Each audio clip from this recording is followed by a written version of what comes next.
நண்பர்கள் அனைவருக்கும் வணக்கம். இந்த வீடியோவில் எதை பற்றி நம்ம பார்க்க போகிறோன்னா, நீங்கள் அனைவரும் எதிர்பார்த்து கொண்டிருக்கும் டைப்ரைட்டிங் எக்ஸாம் உடைய ரிசல்ட் எப்போது வரும், அதற்கான தகவலை பற்றி தான் பார்க்க போகிறோம். இதுவரை நம்முடைய சேனலை சப்ஸ்கிரைப் பண்ணாதவங்க சப்ஸ்கிரைப் பண்ணிக்கோங்க. பக்கத்தில் உள்ள பெல் பட்டனை கிளிக் பண்ணிக்கோங்க. எக்ஸாம் இந்த டைம் ஏன் லேட் ஆகுது அதற்கான ஒரு விளக்கம் நான் சொல்லிடுறேன். ஏன்னா முன்ன வந்து பார்த்திங்கன்னா போன வருஷத்தில் வந்து பார்த்திங்கன்னா நார்மலாக டைப்ரைட்டிங் மிஷினில் வந்து பார்த்திங்கன்னா நம்ம டைப் பண்ணிட்டு இருந்தோம். ஆனால் இப்போ கம்ப்யூட்டர் மூலமாக நம்ம டைப் பண்ணுறதுக்கு அப்டேட் வந்து கொடுத்துருக்கனால நம்ம டைப்ரைட்டிங் எக்ஸாம் என்ன பண்ணுறோன்னு வந்து பார்த்தீங்கன்னாக்கா கம்ப்யூட்டர் எழுதுகிறாங்க.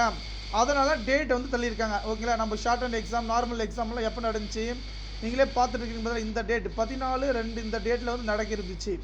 அதனால் நமக்கான ரிசல்ட் வந்து பார்த்திங்கன்னா கம்ப்யூட்டர் பேசிக் இதெல்லாமே முடிஞ்சு 30/4/2026 அப்படின்னு ஒரு தகவல் வந்து சொல்லியிருக்காங்க.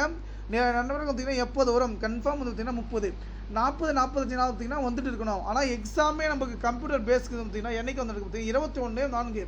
இதற்கு முன்னாடி வந்து பார்த்திங்கன்னா நமக்கான பேசிக் எக்ஸாம் பார்த்திங்கன்னா பேப்பரில் கரெக்ஷன் வந்து முடிஞ்சிட்டு இருந்துச்சுனாக்கா மொத்தமாக ஆனால் தனித்தனியாக விடுவாங்க.